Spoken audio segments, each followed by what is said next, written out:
Paz e graça, boa noite a todos, sejam todos bem-vindos a mais uma programação, mais um culto de louvor e adoração ao nosso Deus. E hoje, mais que especial, né? Vamos refletir sobre essa temática bem especial, que é a questão da vida. Estamos aqui celebrando a vida e hoje é uma programação especial desse mês, alusiva ao mês do Setembro Amarelo, né? Hoje mesmo, dia 10, geralmente se comemora essa data do Setembro Amarelo, e estamos aqui junto com a igreja para refletir sobre esse momento e falar um pouquinho sobre a importância da vida. Hoje vai estar conosco um pastor de fora, do Sul, que é o pastor Claudio. Claro que ele não vai estar ao vivo, mas ele vai aparecer na tela e vai conversar com todos nós. Vocês terão a oportunidade de fazer perguntas para eles, inclusive se vocês tiverem alguma pergunta e escrever a pergunta, pode escrever também, que a gente vai ler. Se alguém quiser fazer ao vivo também pode, mas a gente vai ter uma programação bem especial. Ele é pastor, além de pastor, está fazendo curso de psicologia lá na universidade, no estado que ele mora, e com certeza ele gosta muito dessa temática e vai ser uma bênção hoje. Vamos louvar o Senhor. Quero convidar aqui minha irmã Gilvanilda, que vai louvar a Deus, engrandecer o nome do Senhor, juntamente com toda a igreja e juntamente com aqueles que posteriormente irão nos assistir pelo nosso canal no YouTube. Então, quero convidar aqui minha irmã Givanilda, que Deus possa ser louvado mais uma vez, engrandecido seja o seu santo nome. Aleluia! Quem está feliz, diga amém. Amém. Amém. Deus seja louvado.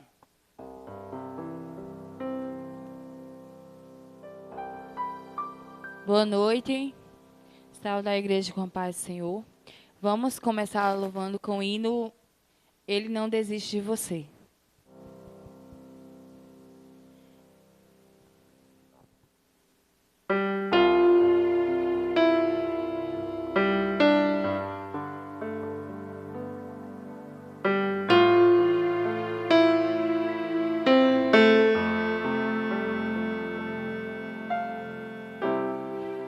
Não importa quem você é, não importa o que você fez,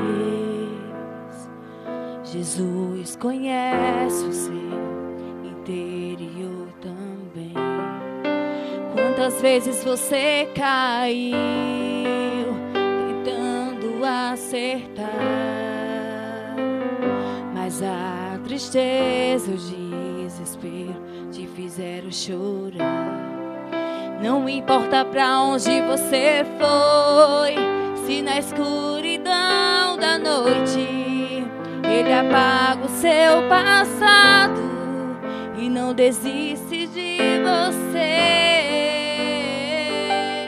Ele não desiste de você, Ele se importa com você, Ele compreende o seu caminhar. Nunca vi amor tão grande assim. Ele não desiste de você, Ele se importa com você, Ele compreende o seu caminhar. Nunca vi amor tão grande assim. Quero ouvir a igreja louvando junto comigo.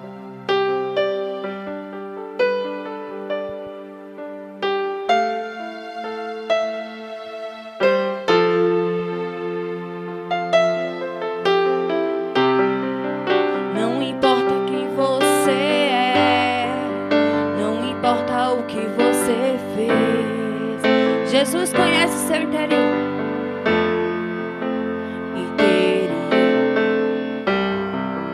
Quantas vezes você caiu tentando acertar, mas a tristeza e o desespero te fizeram chorar. Não importa pra onde você foi, se na escuridão da noite Ele apaga o seu passado e não desiste de você. Ele não desiste. Quero ouvir a igreja. Com você e o seu caminhar. Nunca vi amor tão grande assim. Ele não desiste de você. Ele se importa com você.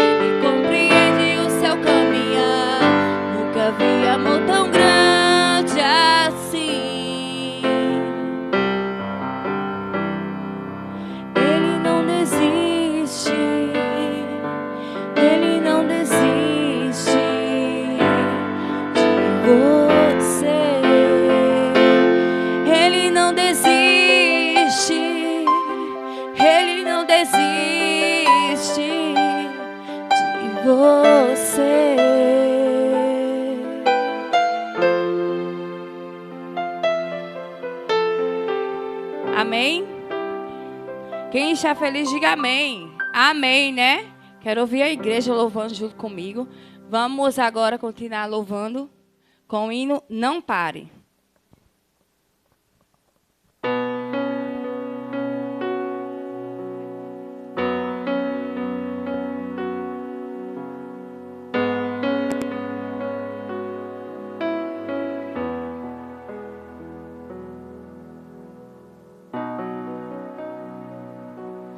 Nada pesquei,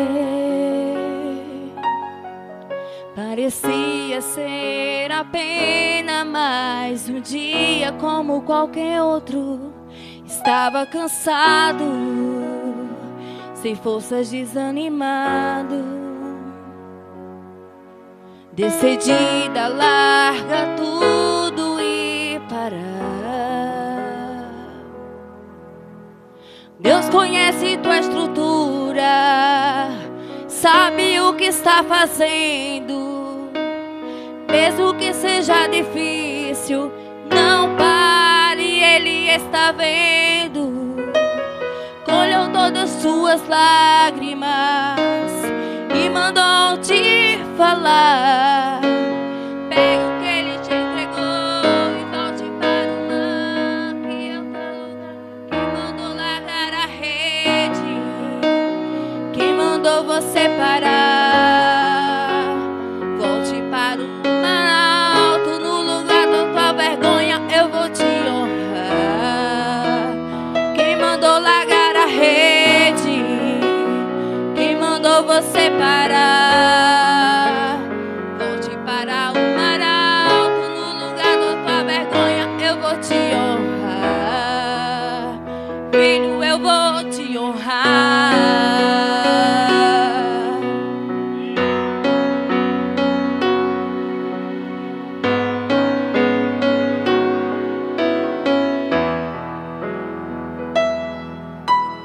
Deus conhece tua estrutura, sabe o que está fazendo.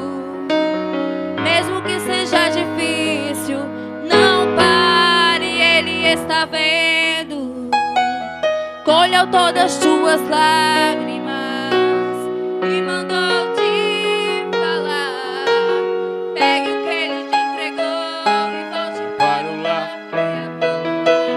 Quem mandou largar a rede, Vamos cair pra igreja. quem mandou você parar, volte para o mar alto. No lugar da tua vergonha eu vou te honrar.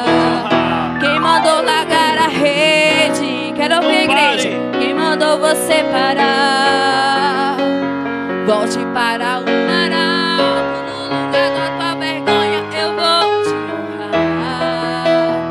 Filho, eu vou te honrar. Amém, aleluia. Glória a Deus. Seja louvado. Ó Amém. filho, a noite já passou, a tua hora chegou. Pegue a tua rede e volte para o mar. Vou te esperar no mar.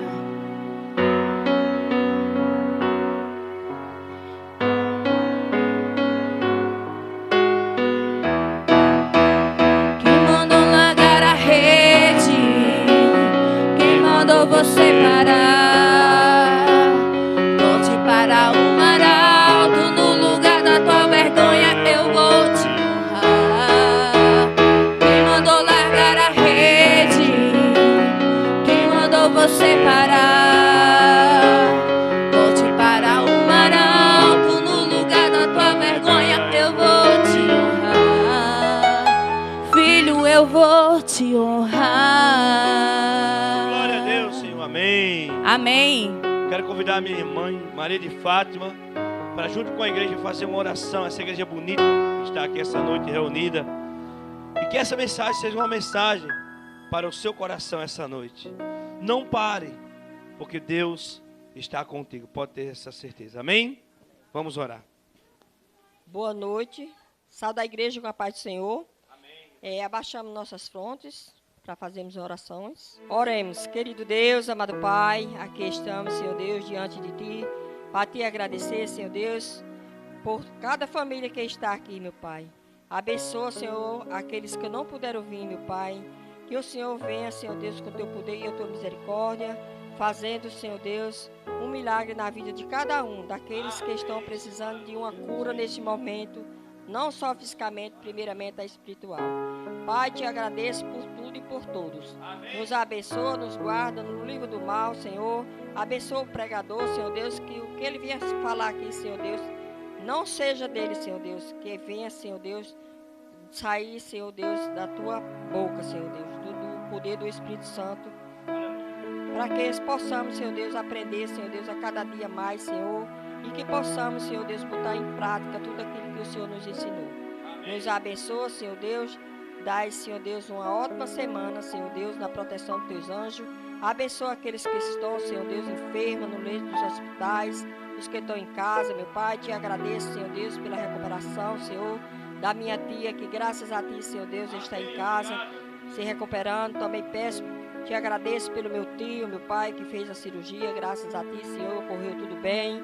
Também peço pelo meu outro tio, Senhor Deus, em Japi também, que graças a Ti, Senhor Deus, foi operado, também está bem. É isso que eu te peço, Senhor Deus, e desde já te agradeço por tudo, em nome de Jesus, amém.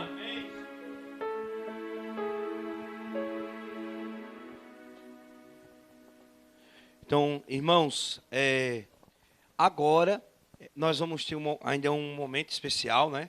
Daqui a pouco o pastor Claudio, lá de Bocaiúva do Sul, vai entrar ao vivo aqui conosco, certo? Vai trazer hoje a reflexão desse momento. Ele que é pastor, que também está terminando seu curso de psicologia, né? Nesses dias está fazendo atendimento. Então vai ser uma bênção. Está muito bonita a igreja.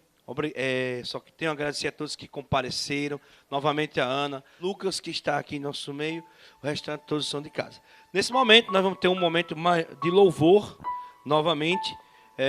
Agora, Stephanie, Jaiane e Sofia vão louvar ao Senhor mais uma vez, né? E que todos também possam louvar juntamente com elas.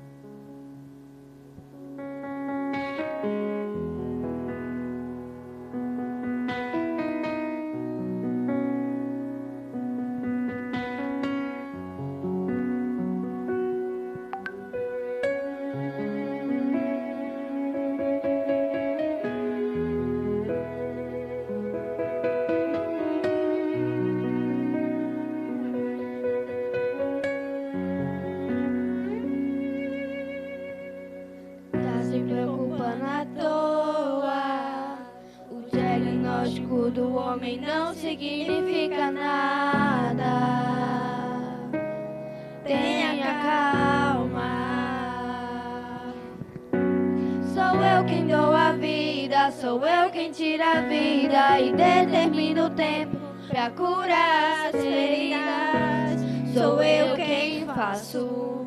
Quem é o homem pra pôr um ponto final onde eu não coloquei? Não entre em desespero, enxuga suas lágrimas, é tudo passageiro. Você precisa confiar e descansar.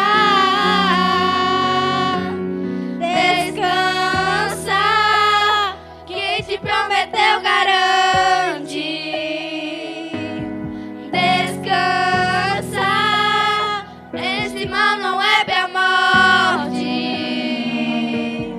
Descansa, sou eu que estou tocando agora. Já tenho a tua vitória, só precisa descansar.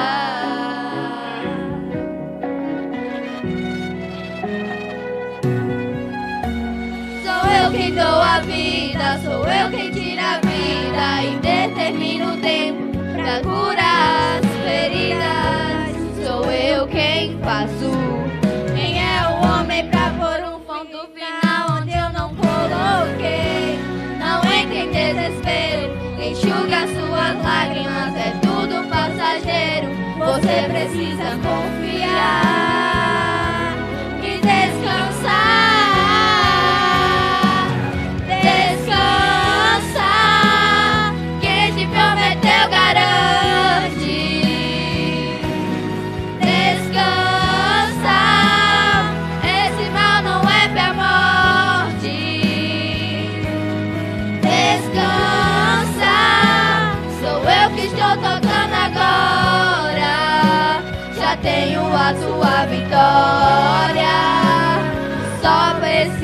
descansar. Eu sou Deus antes da medicina, antes de tudo eu já existia. Eu sou dono das noites de choro e também das manhãs de alegria. Eu sou dono de tudo, eu sou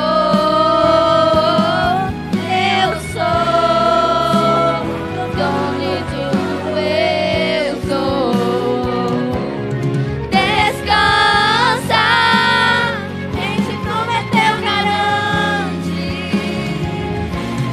Descansa, esse mal não é pra morte. Descansa, sou eu que estou tocando agora. Já tenho a tua vitória, só precisa descansar. Descansa, quem te prometeu garante. Descansa, este mal não é pra morte. Descansa, sou eu que estou tocando agora. Já tenho a tua vitória, só precisa descansar. Já tenho a tua vitória, só precisa descansar.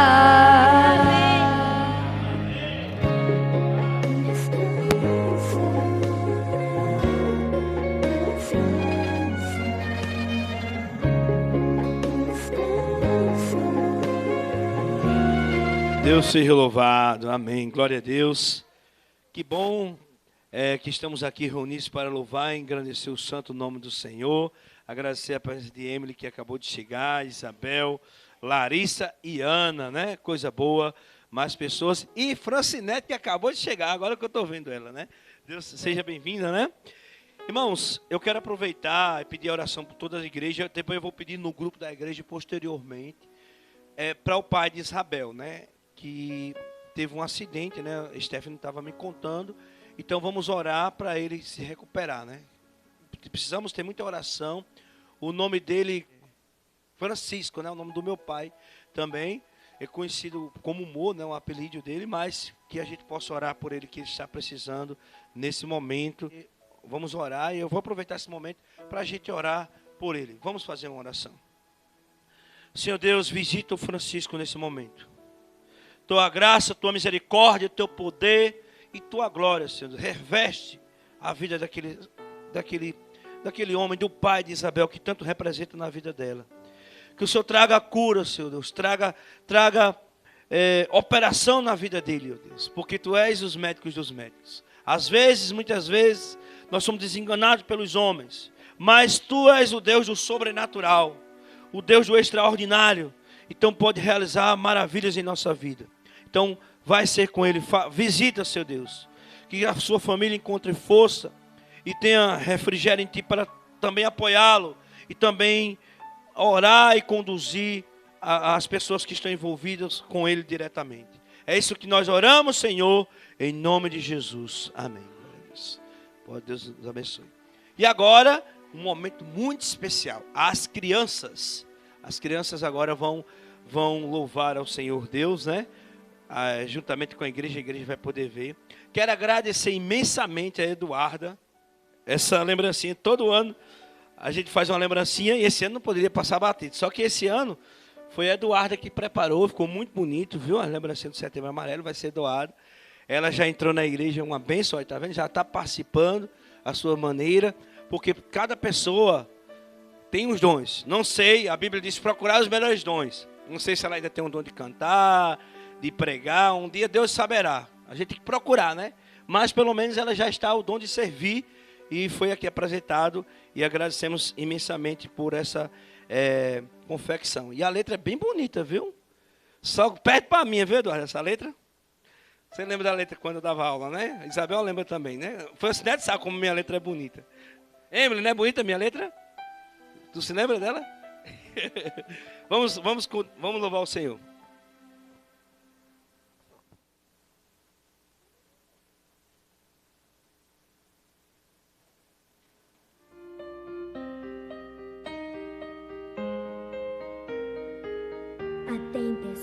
vai passar, tudo vai ser diferente. Não há mal que nunca se acabe, dor que dure pra sempre. Você não vai desistir, não vai se entregar. Deus vai agir e vai te ajudar. Se você lutar, a vitória vem. Deus está do teu lado, vai ficar tudo bem. Não desista, acredita. Deus está aqui para te ajudar. Tenha força, tudo vai passar. Nunca perca a esperança, um novo dia virá. A tempestade vai passar, tudo vai ser diferente. Não há mal que nunca se acabe, dor que dure pra sempre. Você não vai desistir, não vai se entregar. Deus vai agir e vai te ajudar. Se você lutar, a vitória vem. Deus está do teu lado, vai ficar tudo bem. Não desista, acredita. Deus está aqui para te ajudar. Tenha força, tudo vai passar. Nunca perca a esperança, um novo dia virá. E quando achar que está tudo perdido, que não vai conseguir vencer, Deus vai te levantar, você vai caminhar. Não desista, acredita. Deus está aqui para te ajudar. Tenha força, tudo vai passar.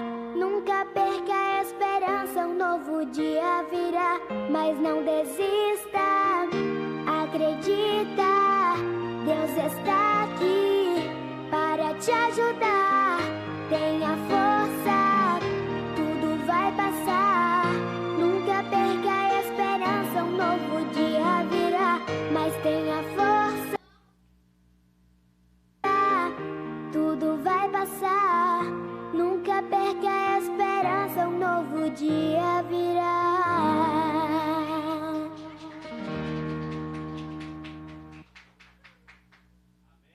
Graça e paz, amados irmãos, vocês que são pessoas que visitam a nossa página na igreja, no Facebook, né, na Primeira Igreja Batista do Sétimo Dia.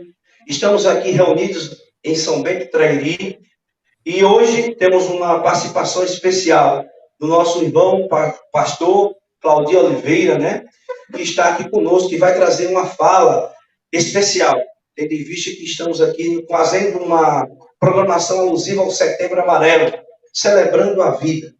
Pastor Claudio, seja bem-vindo, obrigado pela participação. A Igreja de São Bento do Trairi o recebe, o abraça nesse momento, e a palavra está sendo dada ao pastor nesse momento. Pastor Claudio, que é de Bocaiúva do Sul, né, estado do Paraná, e lá ele dirige a Primeira Igreja Batista do Sétimo Dia de Bocaiúva do Sul. Seja bem-vindo, pastor. Dê uma oportunidade agora. Olá, queridos irmãos, graça e paz. Todos me ouvem bem? Faz sinal aí, pastor, se está tudo certo aí. Amém, amém, graças a Deus. Irmãos, é uma alegria estar participando com vocês, mesmo que de forma virtual, né? No passado, o apóstolo Paulo, né, e os demais irmãos, eles mandavam cartas para as igrejas. Hoje a gente tem a facilidade da tecnologia, e eu acredito que se o apóstolo Paulo vivesse na nossa época, ou Pedro, ou João, eles utilizariam esse recurso, né, que nós hoje estamos usando aqui, para se comunicar com as igrejas, para poder mandar, né, suas mensagens. Então, eu me sinto muito feliz de poder, nessa noite, compartilhar uma palavra com vocês, queridos irmãos.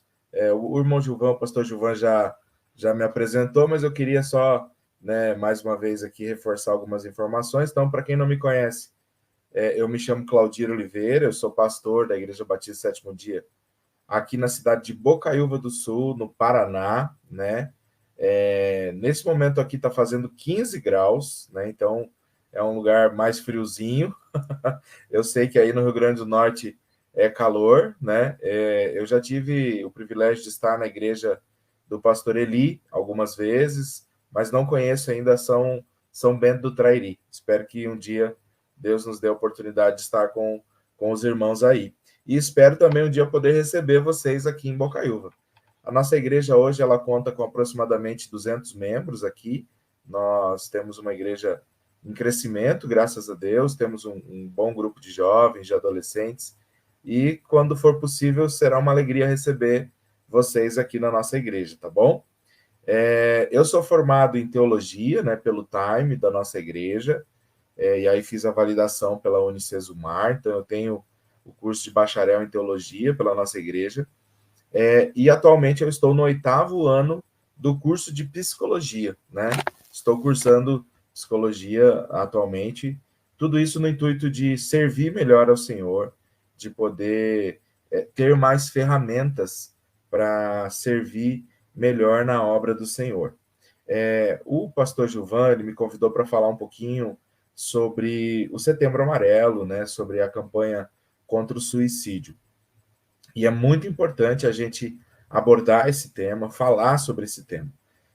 A campanha, né, o Setembro Amarelo, digamos assim, ele teve início nos Estados Unidos, quando um jovem chamado M. Mike, se não me falha a memória, é esse o nome do rapaz, ele faleceu, se suicidou, ele tinha 17 anos, isso foi em 94. E ele tinha um carro amarelo.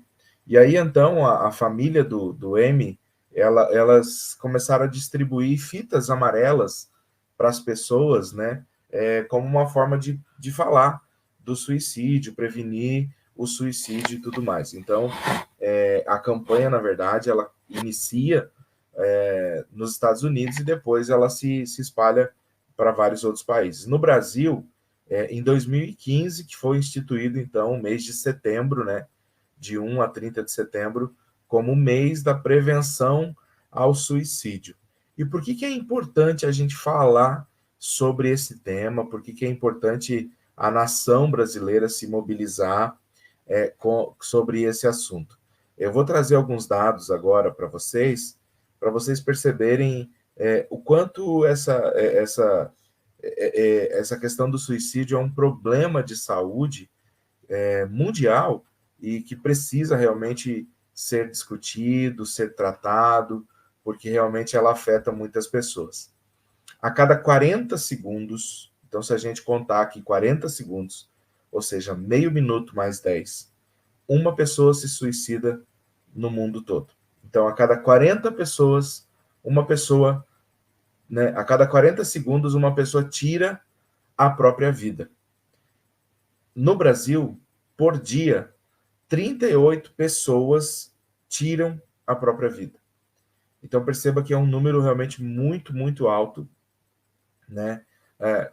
Então, repetindo, a cada 40 segundos, no mundo todo, uma pessoa tira a própria vida. No Brasil, por dia, 38 pessoas acabam se suicidando, né? Se matando, tirando a própria vida. E ainda, as organizações aí governamentais e de saúde entendem que este é um número subnotificado, uma vez que alguns suicídios eles não são relatados. Então, pode acontecer de esse número ser muito maior, né? Esse dado realmente não é uma estatística, não é uma possibilidade, ele é um dado estatístico. Isso é realidade. Então, no Brasil, por dia, 38 pessoas, né, em média, tiram a vida. Mas a Organização Mundial da Saúde, ela diz assim que para cada pessoa que registra, né, que se tem ali registro de que tenha tirado a própria vida, em torno de 20 outras pessoas tentaram suicídio.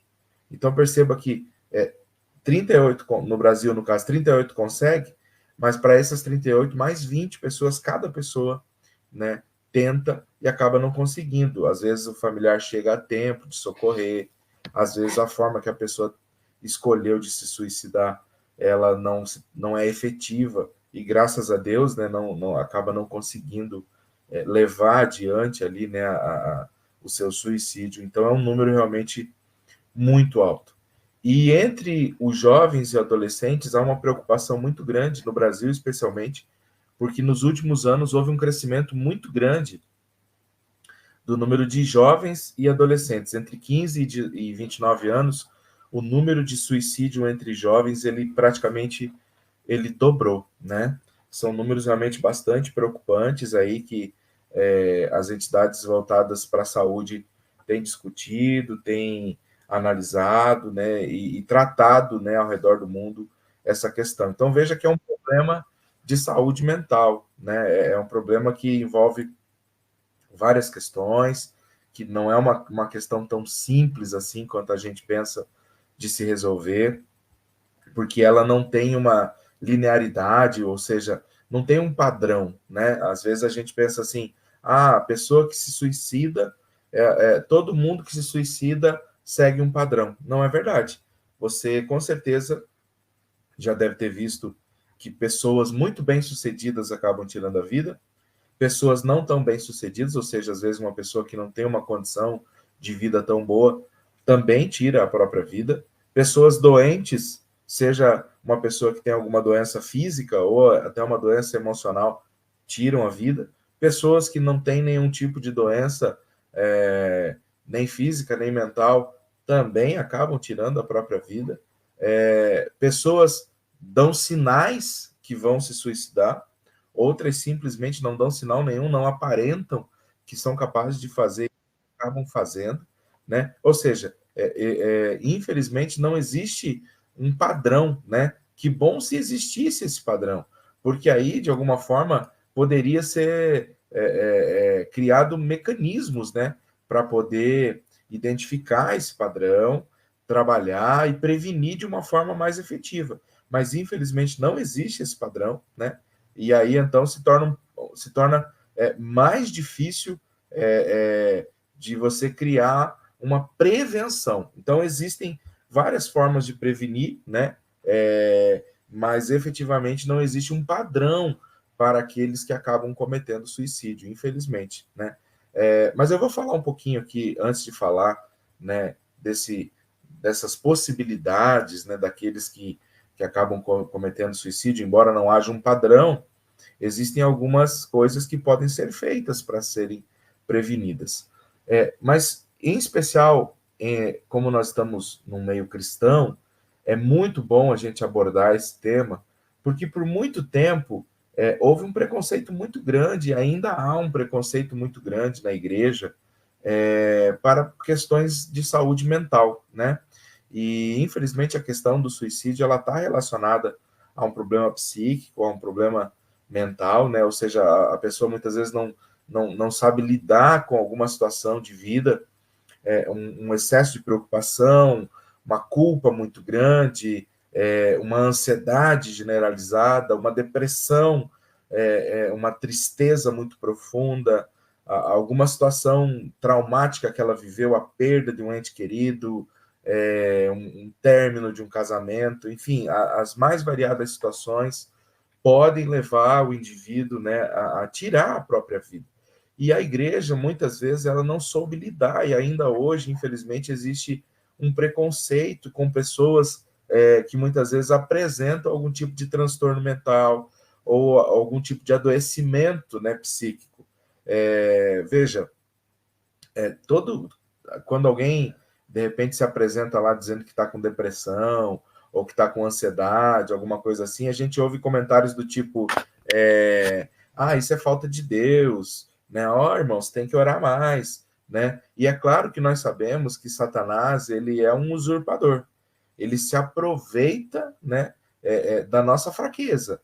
Então, todo tipo de doença, seja ela física, emocional, ela vai abrir uma brecha, porque nós vamos levantar questionamentos, né? Por que, Senhor, que eu estou passando por essa enfermidade, né? O Senhor está me punindo? E na maioria das vezes são questões que nós mesmos, né, acabamos atraindo essas doenças, digamos assim, por muitas vezes até um mau hábito de vida nosso pode fazer com que a gente adoeça, né? Um exemplo, eu tenho sobrepeso, Então, eu tenho plena consciência que eu, por exemplo, eu preciso tomar remédio para pressão alta. E eu tenho plena consciência que isso não foi um castigo de Deus. Isso foi uma consequência para o meu mau hábito de vida. E hoje, né, eu procuro ter hábitos mais saudáveis, né? Eu frequento academia, eu procuro ter uma alimentação mais saudável, né? Mas depois que você acaba desenvolvendo a doença, ela se torna mais difícil de tratar. Então, por isso que a prevenção é melhor, né? Então, infelizmente, na igreja sempre houve um preconceito em relação a doenças mentais, transtornos mentais, e é importante que a gente fale sobre isso, que os problemas, os transtornos, os problemas mentais são doenças como qualquer outras, né? O ser humano, ele é bio, psico, social e espiritual. Nós temos uma formação biológica, né? Nós somos de carne e osso, nós temos aqui, né, uma estrutura, né, que é biológica, que é igual para todos, né, digamos assim.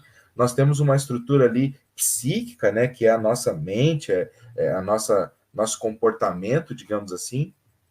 Nós temos uma formação social que está relacionada ao meio onde vivemos e temos uma formação espiritual, que é aquilo que nós cremos, a nossa crença. No nosso caso, nossa regra de fé é a Bíblia e nós procuramos nortear a nossa vida pelos valores e princípios da palavra de Deus. Tudo isso nos forma, faz de nós um indivíduo, faz de nós uma pessoa, né?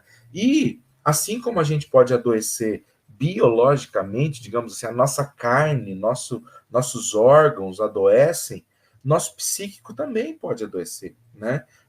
E muitas vezes, como uma coisa está ligada na outra, o meu adoecimento físico pode desencadear um transtorno mental, né? Eu começo a desenvolver um tipo de transtorno de ansiedade, começo a ficar muito triste, né? Até um processo depressivo por algum adoecimento físico.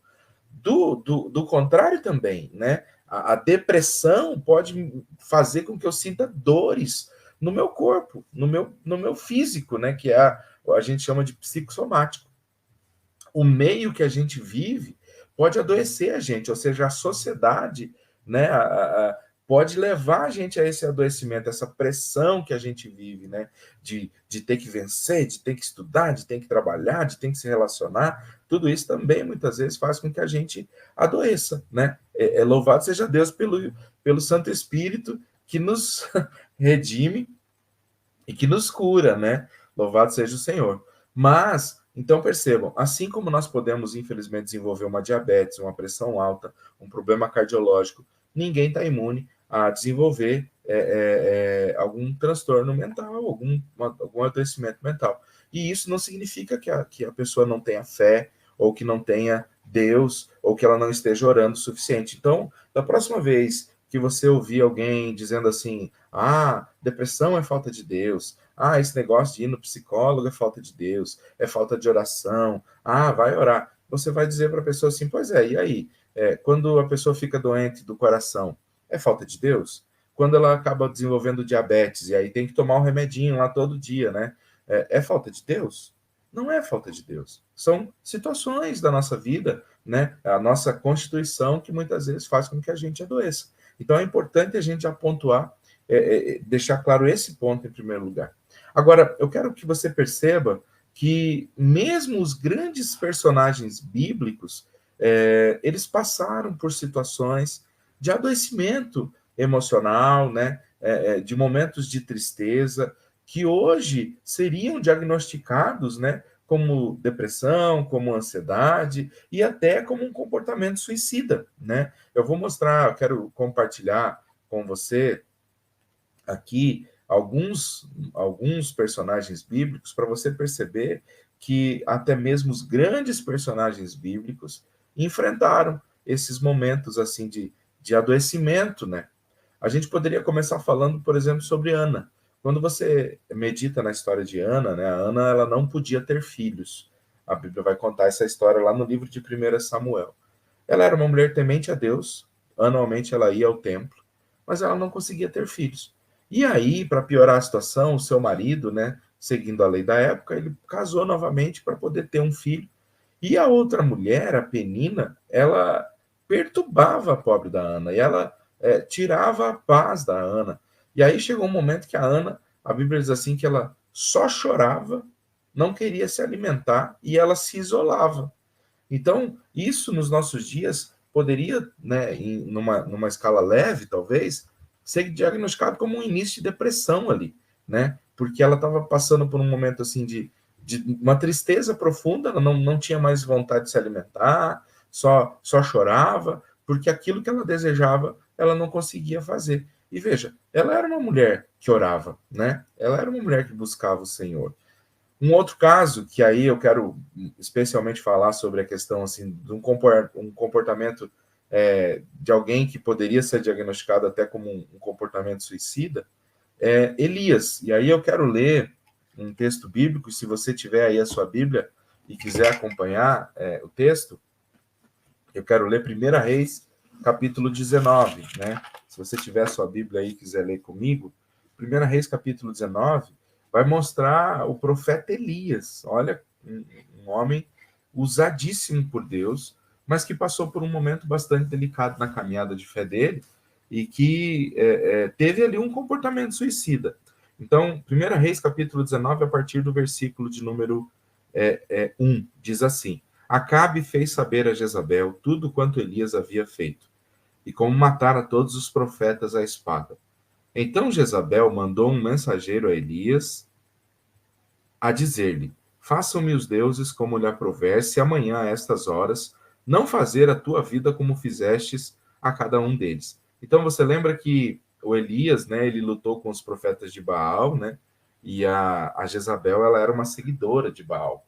E o Elias, ele lutou contra os profetas de Baal e ele acabou matando, né, os 450 profetas de Baal. E agora a Jezabel, ela está ameaçando de matar o Elias, assim como ele matou os profetas de Baal. E ela manda uma cartinha, né, uma carta lá, através de alguém, para o Elias, aquele homem corajoso, né, aquele homem que tinha derrotado aqueles profetas, agora recebe uma carta. Olha o verso 3.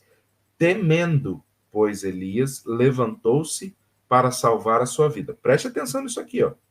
Então veja, ele recebeu uma carta, a carta traz uma ameaça, a ameaça gera medo nele e o medo faz com que ele fuja. Olha que interessante, né? O medo, ele tem um propósito em alguns momentos, né? O medo não pode nos engessar, o medo tem que nos levar a agir. E ele falou, poxa, ela quer me matar, então eu vou fugir. Então ele fugiu para quê? Para salvar a vida dele. Ele se foi e chegou a Bérseba, que pertence a Judá, e ali deixou o seu moço. Olha o verso 4. Ele mesmo, porém, se foi ao deserto, caminho de um dia, e veio, e assentou-se debaixo de um zimbro, e pediu para si a morte. Que coisa interessante, irmãos. Veja, ele fugiu de Jezabel para salvar a sua vida. Aí ele foi andando pelo caminho, uma tristeza foi tomando conta do coração dele. Aí ele chega no deserto, né? E é interessante essas palavras, né?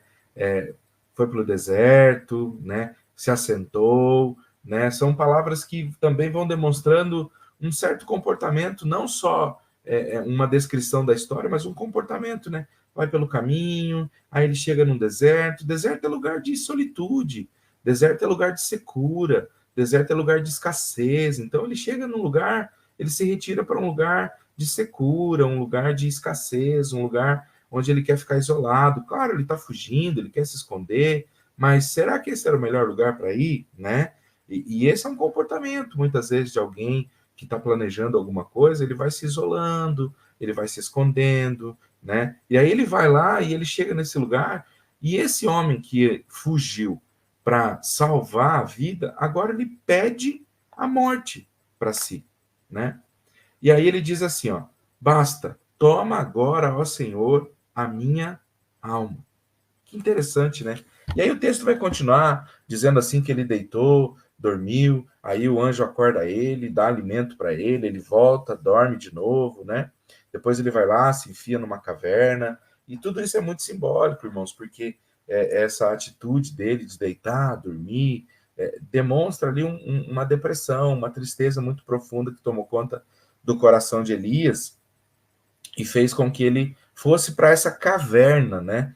E é isso que acontece muitas vezes quando a gente está nesse processo aí de adoecimento psíquico, né? a gente vai se isolando muitas vezes das pessoas, a gente não quer ficar mais próximo de ninguém, a gente quer entrar numa caverna, né? Então o Elias, ele entrou numa caverna e lá ele ficou. E aí o anjo do Senhor aparece lá e diz: o que você está fazendo aqui, Elias? Né? Como quem diz, aqui não é lugar para você.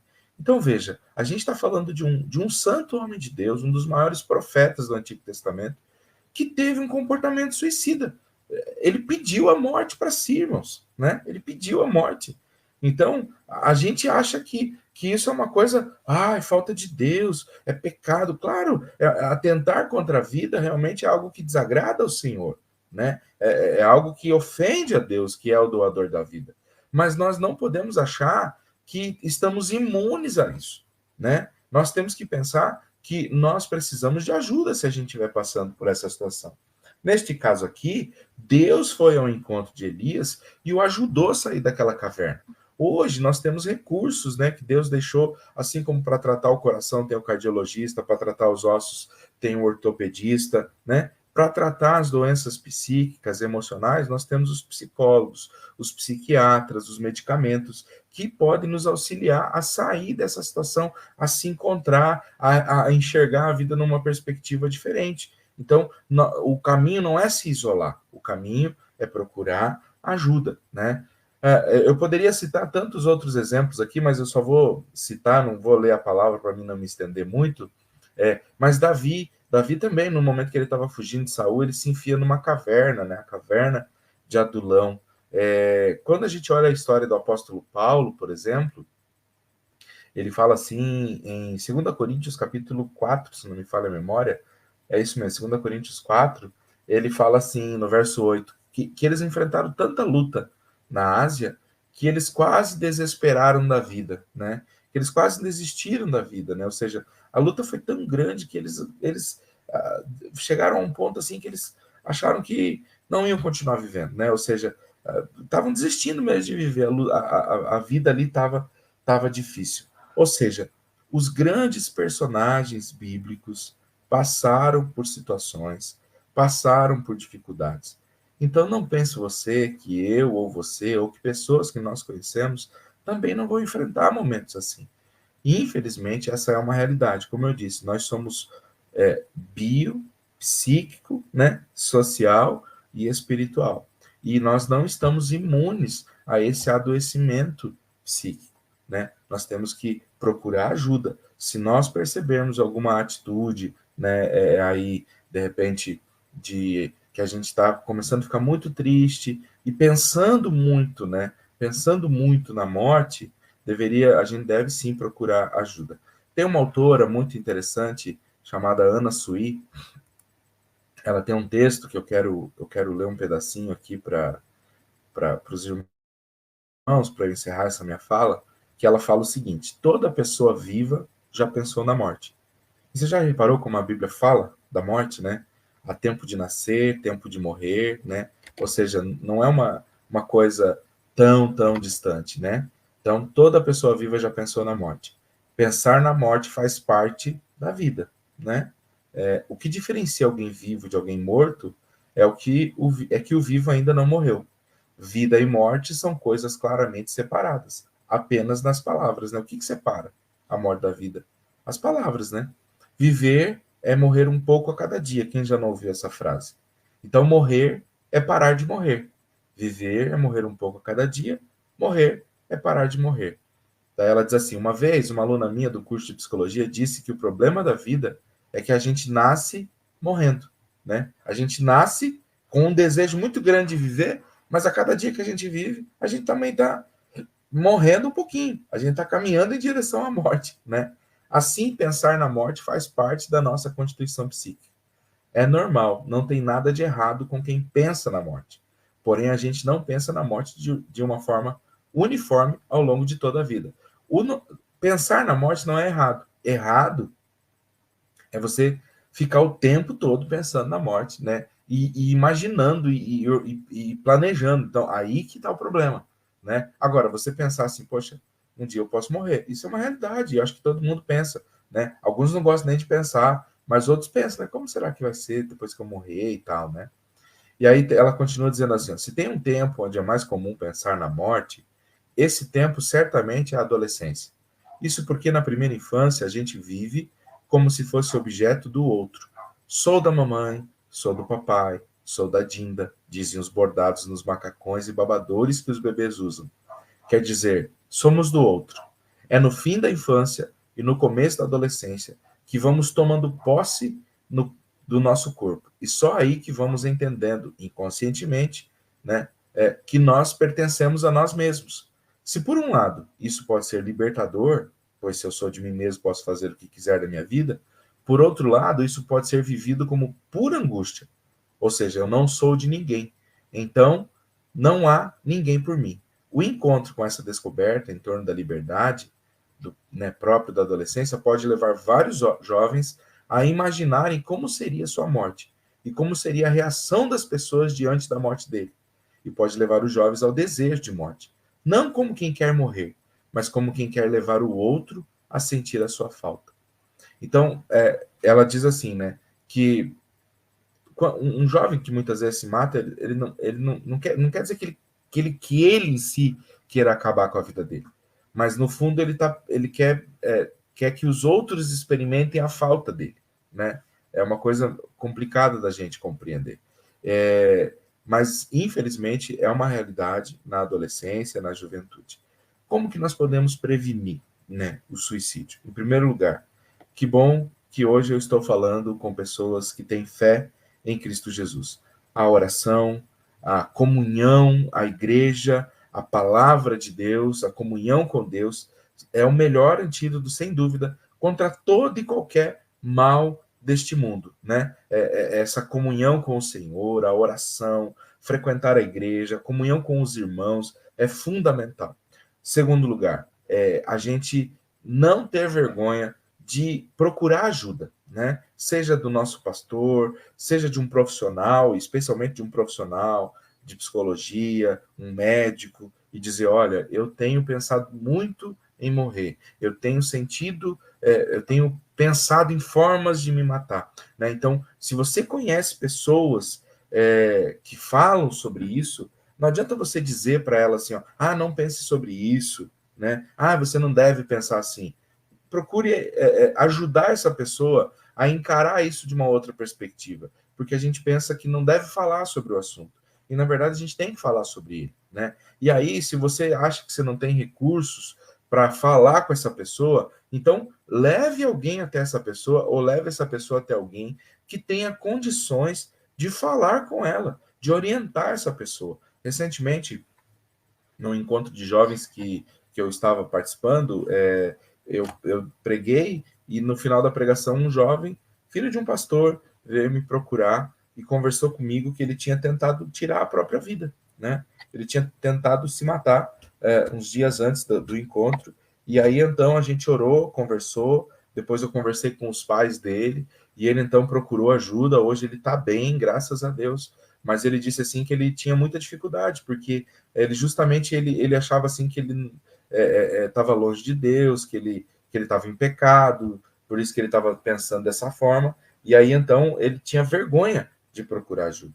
Então nós não devemos ter vergonha, e nem impedir as pessoas de falar sobre isso, mas nós devemos ajudar elas a ressignificar isso, né? Por que você está pensando em fazer isso? O que você vai ganhar com isso? O que você espera, né, conseguir fazendo isso? Você acha que vai resolver seus problemas? E as pessoas que ficam, né? Então, assim, se você não tem condição de ajudar essa pessoa, leve alguém que possa ajudar essa pessoa, leve essa pessoa até alguém, ou leve alguém até essa pessoa que possa ajudar. Não é não falando sobre o assunto que vai resolver, né? Porque muitas vezes a gente pensa assim, é frescura, essa pessoa está querendo chamar atenção. Pode ser, em alguns casos pode ser, mas é melhor não arriscar, porque às vezes também pode ser um pedido de socorro. Às vezes a pessoa está falando justamente porque ela quer ajuda, né? Então, como eu disse lá no início, não existe um padrão, tá? Não existe um padrão assim de que, segue esse padrão aqui, né? O mais importante se você percebe que alguém anda muito melancólico, muito triste, muito cabisbaixo, e começa a falar sobre isso, começa a se isolar, né? Como a gente escreveu ali a vida do profeta Elias.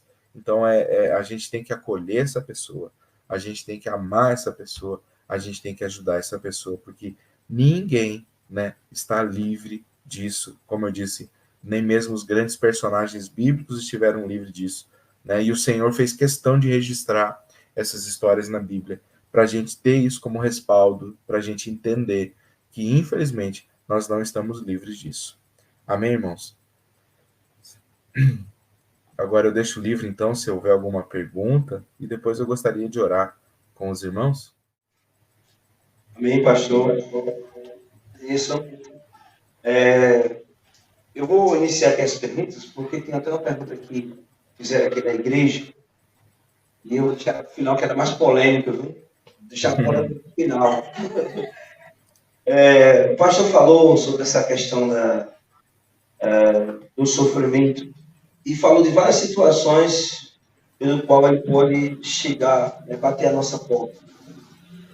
E, às vezes, a gente pensa muito na questão da solidão, pessoas que não se casam, não conseguem uma companhia. Aí já é um motivo para dizer, olha, a solidão é o que resulta naquela tristeza, naquele abatimento, né, da pessoa. Há outros que têm uma companhia, mas não vivem bem, vivem crise, seja no relacionamento, no namoro, no casamento. Uns lamentam por não ter filhos, sofrem por isso, e outros têm filhos e sofrem porque os filhos trazem alguma dor para eles de alguma maneira. E assim vai o sofrimento. A pergunta que eu vou fazer é, nós podemos, em algum momento da vida, ficar livre do sofrimento, ou vamos ter que conviver com a ideia que o sofrimento vai existir sempre na nossa vida? Então, pastor, infelizmente, eu acredito que nós não vamos nunca estar livres de algum tipo de sofrimento. Porque nós sofremos até por coisas boas, você já reparou? Né? A gente sofre, por exemplo, eu vou fazer uma viagem, né? E é uma viagem de férias. E às vezes eu sofro porque como é que vai ser? Eu vou ter que pegar a estrada e aí eu vou chegar lá e eu quero passar esses dias. Então, assim, infelizmente, vai ser impossível a gente passar por essa vida, justamente porque o homem pecou e se distanciou de Deus, e ele quebrou a harmonia que Deus tinha criado entre ele e o homem, né? Ou seja, Deus e o homem, e a criação, e isso trouxe consequências para a nossa vida. Então, infelizmente, não vai ser possível. O ser humano, ele vai sofrer, né? Mas existem maneiras da gente amenizar esse sofrimento. Em primeiro lugar, né? Confiando no Senhor, esperando no Senhor, né? Descansando nele. E, em segundo lugar, procurando ajuda, né? Da mesma forma que a gente procura o médico, né? Para resolver, de repente, alguma dor que eu posso ter ali física, como eu disse. Se de repente eu tenho sofrido com algum tipo de ansiedade ou depressão ou qualquer coisa assim, eu posso procurar a ajuda de um profissional de psicologia para que ele me ajude a lidar com esses sentimentos de tristeza ou de sofrimento, como o irmão disse, né, para a minha vida. Mas respondendo, eu acredito que não é possível minimizar, mas não eliminar totalmente o sofrimento. Eu vou fazer outra pergunta, ainda dentro da sua fala. Geralmente as perguntas são dentro da fala. O pastor falou sobre essa questão aí do exemplo do filho do pastor, que o procurou, que oraram, e depois chamou os familiares. Com certeza acredito que eles nem tivessem tanta consciência, né? Porque às vezes o jovem não conta muito de pai, mesmo sabendo que ele pode ter uma competência para tratar do assunto, e às vezes por vergonha, né? Não vou entrar no detalhe do jovem, não é isso.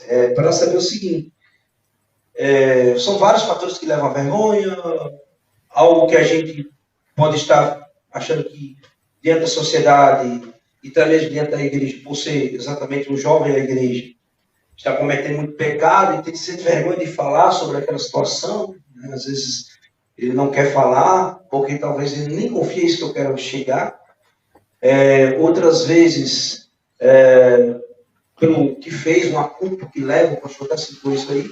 Mas a questão uma vez a gente estava até comentando na lição, minha mãe fez esse comentário aqui. a gente não pode estar, às vezes, tem vergonha de dizer, porque não tem vergonha de confiar nas pessoas. Não são todas as pessoas que a gente confia. Mesmo a gente dizendo assim, é um pastor, né? O pastor falou. E é até aconselhável que a gente, quando procurar um psicólogo, seja uma pessoa que não seja do ciclo, né? Não seja familiar, não seja da amizade, eu acho que é nem da igreja. Então, assim, como resolver esse dilema e o que o pastor diria para um jovem que, nesse momento, talvez até esteja aqui nesse local, que a gente não sabe, que esteja com vergonha. Até porque com essa ideia da confiança, a gente às vezes conta algo para a pessoa vai, leva como fofoca para outra, então não é todo mundo. Então tem que ser uma confiança muito grande para poder a pessoa se abrir, conversar mesmo, ter um diálogo, abrir um diálogo, porque as pessoas muitas vezes têm vergonha. Então, para esse jovem que tem medo disso, qual é o conselho que o pastor dá? Certo. Bom, em primeiro lugar, só abordando ali, irmão Gilvan, a questão da vergonha, né? Primeiro que é muito importante que a gente evite as comparações. Eu sei que isso é difícil, né? E a gente tem a tendência de se comparar, mas muitas vezes a comparação, a comparação, ela pode fazer duas coisas. Ela pode fazer eu me sentir inferior, porque sempre vai ter alguém que é melhor do que eu em alguma coisa, né? Vai ter gente que faz coisas melhor que eu. E aí eu pego aquele ponto e digo assim, tá vendo? Eu não consigo fazer nada direito. E aí faz com que eu me sinta inferior. Mas também, muitas vezes, a comparação faz com que eu me sinta superior. Aí eu digo assim, tá vendo? Eu sou melhor que fulano nisso aqui, né? Então, a comparação, ela acaba sendo um problema. O importante é eu me identificar com o Senhor, né? Quem eu sou perante Deus, né? E procurar seguir os bons exemplos. Não se comparar, mas imitar, né? Isso que Paulo diz, ser de meus imitadores. Né? Então, não era para a gente ficar se comparando com o apóstolo Paulo, era para imitar os bons exemplos. Então, essa questão da vergonha, eu acho que ela vai muito por esse caminho de que muitas vezes a gente está embaixo de uma pressão muito grande, né? E aí, muitas vezes, a gente acaba enfrentando alguma situação, até de pecado mesmo, mas a gente, muitas vezes, tem vergonha de expor, porque né, todo mundo ali tá passando uma imagem de que não tem problema nenhum, de que tá tudo bem, que tá tudo certo. E aí, como é que eu vou chegar lá e vou dizer que eu não tô bem, né? Então, tem essa questão. Agora, essa questão realmente do sigilo, lá em Tiago fala assim, né? Confessai as vossas culpas uns aos outros e orai uns pelos outros para que vocês sejam curados. É Tiago 5,16, se não me falha a memória, né? É muito importante que a gente saiba com quem a gente fala, né? Não é com qualquer pessoa que você vai falar, compartilhar, contar seus segredos, contar seus problemas, porque infelizmente mesmo no meio cristão, mesmo na igreja, né, muitas vezes nos falta essa maturidade de orar, né, a gente ouvir alguma coisa e dizer, não, eu vou orar por você, né, e não levar isso adiante para outras pessoas que não vão ter nada a acrescentar. Então, a gente tem que saber com quem que a gente fala, né? Eu sempre aconselho assim, procura o pastor, né? As meninas procurar a esposa do pastor, né? Procurar estabelecer um vínculo, especialmente com alguém que tenha mais experiência, que tenha mais maturidade, que tenha vida, né, com Deus, para poder, então, ser uma referência, né? Porque eu acho que aí vai facilitar um pouco esse processo, porque às vezes a gente compartilha alguma coisa com alguém na esperança de que essa pessoa vai nos ajudar, e ela acaba levando, né, a nossa história, nosso problema para outras pessoas, não para orar, mas para fofocar realmente, e aí um problema que já existe, ele tende a piorar, e infelizmente essa é uma realidade. Por isso a gente tem que ter esse cuidado, ter essa sabedoria, né, de procurar alguém que seja maduro na fé, alguém que tenha recurso para nos ajudar, né, alguém que possa realmente nos orientar naquilo que a gente precisa. Agora tem uma pergunta que eu já estava esperando que ela saísse aqui. Se prepare, meu pastor Claudinho. Tá bom. Quem se suicida tem salvação. Pois, como a Bíblia fala, né, é uma realidade que Deus não querida por Deus. Foi um irmão aqui da igreja que fez essa pergunta, Deus não existiu, não aceita por Deus. Então, E como... Quer falar? Pode dizer, pastor. Se alguém quiser fazer pergunta, também fica à vontade. Uhum. Então, a pergunta é se quem se suicida tem salvação, isso? Isso, né? A pergunta foi essa, né? Então, irmão, realmente, né? A Bíblia fala, né? A Bíblia fala ficarão de fora tanto os homicidas, né? Porque daí o homicídio é você tirar a vida de alguém. E se você tira a sua própria vida, você tirou a vida de alguém, né? Biblicamente falando, a gente sabe que isso tem uma responsabilidade, tem um peso muito, muito, muito, muito grande. Mas a Bíblia fala também que ficarão de fora os mentirosos, ficarão de fora os adúlteros, ficarão de fora, né, os que cometem relação sexual fora do casamento. Então é importante que a gente tome cuidado para a gente não fazer uma escala de pecados, né? Porque muitas vezes a gente faz essa escala de pecado, se suicidou, está no inferno, né? Mas e aquele irmão que ele não se suicidou, mas ele era um mentiroso? E aquele irmão que não se suicidou, não era mentiroso, mas ele era adúltero, não com pessoas no casamento, mas ele adulterava coisas, né? Então a gente tem que tomar cuidado para a gente não se colocar numa posição de juiz, né? Porque juiz é o Senhor e Deus conhece a história e o coração de cada um. Veja, irmão, eu entendo da seguinte maneira: a pessoa que tira a própria vida, ela está doente. Ela não está numa condição saudável. E aí a psicologia ela entende da seguinte forma, né? Que a pessoa que atenta contra a própria vida, ela está sentindo uma dor tão absurda, tão grande, que ela não tem, muitas vezes, controle sobre aquilo, né? Então, veja, esse é o cuidado que a gente tem que ter, porque a pessoa pode estar, né, de repente, ali, sem o controle sobre aquilo que ela está fazendo, né? Ela estava, de repente, sobre o efeito de uma dor absurda, de uma situação que ela não estava conseguindo ter controle sobre aquilo. E aí que eu digo, Deus é quem vai julgar cada um, né? Mas pela Bíblia, a gente sabe que realmente a Bíblia deixa claro. Eu acho que o mandamento, a palavra está ali para que não seja uma coisa banalizada, né? Para que as pessoas não banalizem, né, a vida, né? A vida, ela é valorosa. O Senhor pagou o preço por nós. Mas também a gente não pode se tornar juízes julgando aqueles que tiram a própria vida. Deixa eu só dar um exemplo. Nós temos aqui na igreja uma irmã que ela desenvolveu agora, depois de idosa, uma doença chamada inflamação do trigêmeo. Não sei se você já ouviu falar dessa doença. Nós temos 3 nervos que vêm aqui da nossa cabeça e descem aqui. Um vai para o olho, um para o nariz e um vem aqui para a boca. E esses são nervos bem pequenininhos, e quando esses nervos inflamam, eles geram uma dor de cabeça absurda. E essa dor de cabeça, essa inflamação, essa doença, essa inflamação do trigêmeo, ela é conhecida como a dor do suicídio. Porque a pessoa que tem essa dor, ela passa por uma dor tão forte, e no momento da crise, ela fica tão desesperada que muitas pessoas acabam tirando a própria vida porque elas não suportam a dor que estão sentindo. Então, ou seja, é um momento de desatino, como a gente costuma dizer. Então, veja, é complicado porque, né, é uma dor que a pessoa está sentindo ali, né? E mesmo quem tira a vida não tendo uma inflamação do trigêmeo, a gente não sabe que tipo de dor aquela pessoa está enfrentando.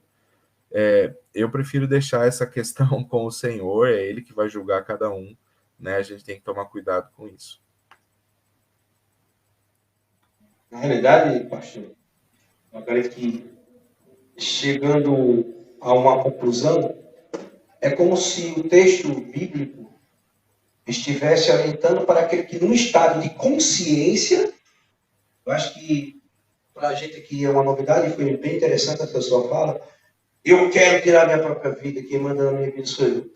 Mas a gente já não pode ter essa mesma afirmação em alguém que é tomado por uma dor, que é como uma demência. Você tem aquelas pessoas que quando são na velhice, não sei se o pastor já ouviu falar sobre essa questão, mesmo pessoas, ou já conviveu com pessoas assim, mesmo pessoas que foram pessoas bem religiosas, pessoas assim, próximas de Deus, uma vida de comunhão, num estado de demência, nos últimos anos de sua vida, começa a fazer coisas que ele não sabe mais, ele está no estado de demência.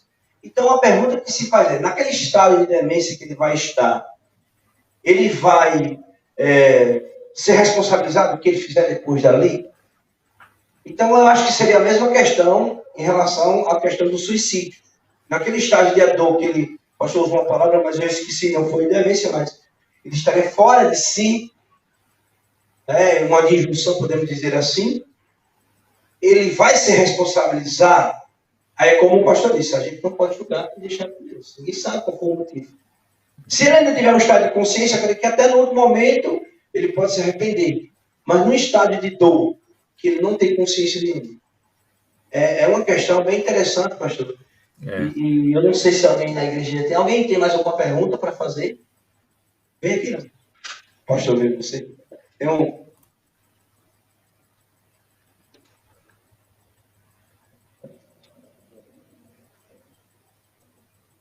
Não, na verdade, o assunto que vocês levaram foi tocado, me veio uma curiosidade.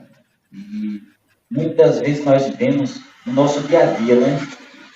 Situações que para muitos é um hábito normal, mas que você possa estar cometendo um suicídio sem saber. Eu vou dar um exemplo. Pessoas que pilotam moto, e eu vejo pessoas que procuram o próprio suicídio, fazendo ultrapassagens arriscadas que, se acontece uma fatalidade, não é um acidente normal. Ele procurou tirar a sua própria vida. Isso pode ser considerado como um suicídio, porque ele está... E você fazendo aquilo, você está procurando a sua própria morte.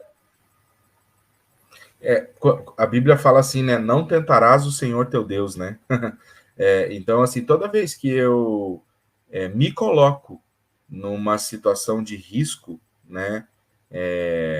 Andando acima do limite de velocidade, não usando um equipamento de segurança, conscientemente, como muito bem frisou o pastor Gilvan ainda há pouco, eu tenho ciência do que eu estou fazendo, né? Aí realmente eu estou tentando a Deus, e aí eu creio que é muito arriscado, né? E o ser humano, ele realmente está... porque aí a gente se coloca numa condição de ser Deus, né? De ser dono da nossa vida. E a gente sabe que nós não somos donos da nossa vida. O dono da nossa vida é Deus. Mas quando eu ajo tentando Deus, porque a Bíblia, né? Por isso que Jesus fala, né? Não tentarás o Senhor teu Deus, né? Quando eu acho que eu tenho o controle sobre a minha vida, e aí eu escalo prédio sem equipamento de segurança, eu piloto uma moto sem capacete e a alta velocidade, e acho que não vai acontecer nada comigo, conscientemente, eu posso acabar realmente cometendo esse pecado, né? E aí a situação fica complicada, porque eu estou tentando a Deus e quebrando deliberadamente, conscientemente, um mandamento que Deus estabeleceu. Bom, um momento muito proveitoso, pastor. Acredito que, se alguém tiver alguma pergunta, é o momento de falar, ou caso se para sempre. Certo? Obrigado a todos que participaram, e principalmente o pastor. Interessante esse tema, pastor, porque, para os irmãos da igreja aqui, próximo é um tema muito bom, e a gente reflete um pouco sobre a vida, porque a nossa próxima lição é no livro de Eclesiastes. E por incrível que pareça, o pastor Claudio é um dos colaboradores, um dos autores da lição, escreveu um tema exatamente sobre a morte, né, pastor? Tive a oportunidade de ler já a lição, já me antecipei, achei bastante interessante a discussão, e algumas questões de hoje já me fizeram remeter ao texto, né, que Acho que, se eu não me engano, é a lição 4, ou é a 5, não me lembro. Não tenho Eu não sei. Então, assim, é bem interessante pensar nisso. E o pastor falou essa questão da vida, né? E nós morremos um pouquinho, mas a diferença para quem está morto é porque ele não tem a consciência.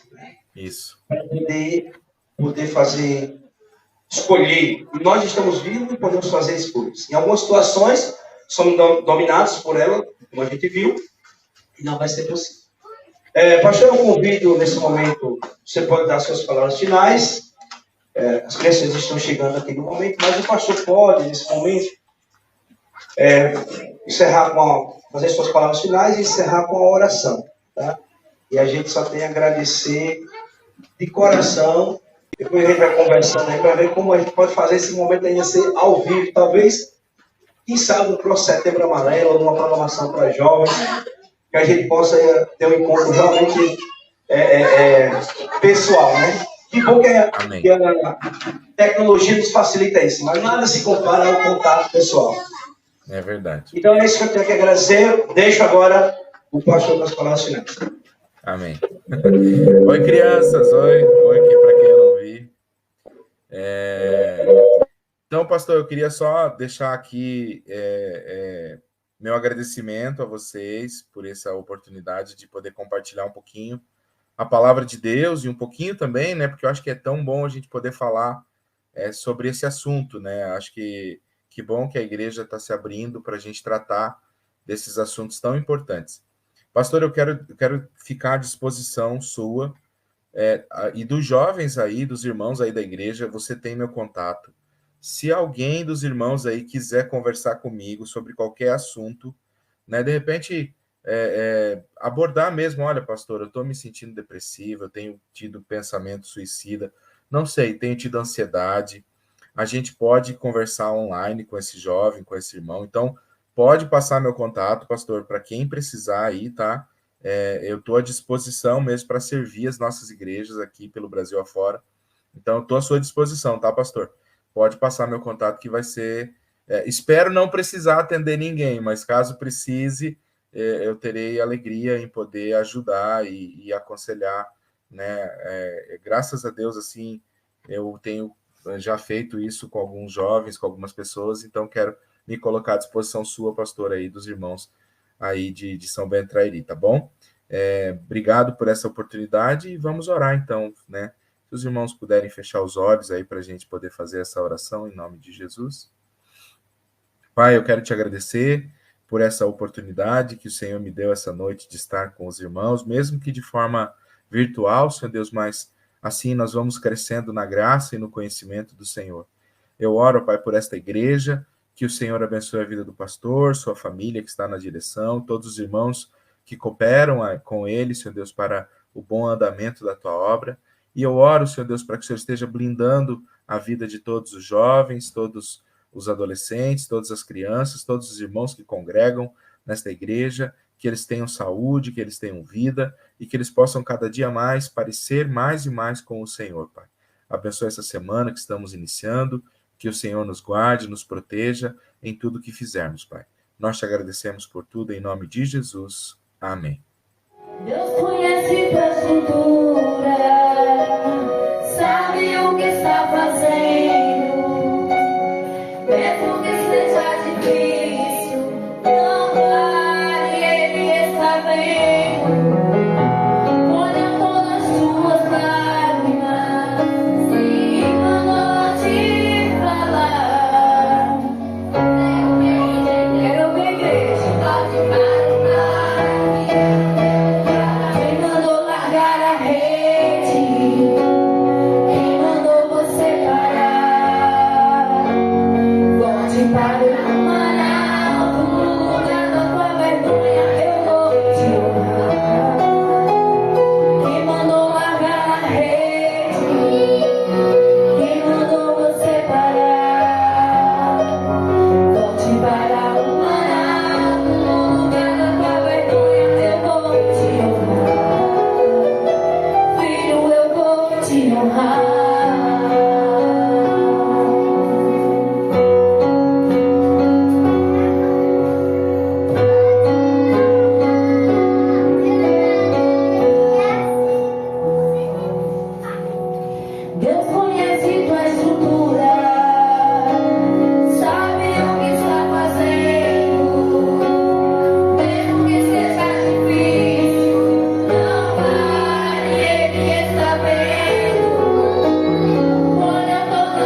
Ó filho, a noite já passou, a tua hora chegou.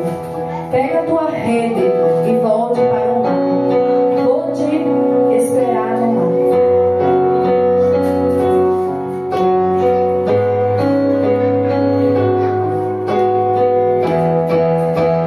Quem mandou largar a rede? Quem mandou você parar? Volte para o mar alto, no lugar da tua vergonha eu vou te honrar. Quem mandou largar a rede? Quem mandou você parar?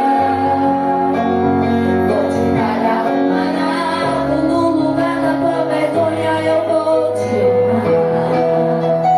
Filho, eu vou te honrar. Amém. Amém? Deus possa nos abençoar grandemente.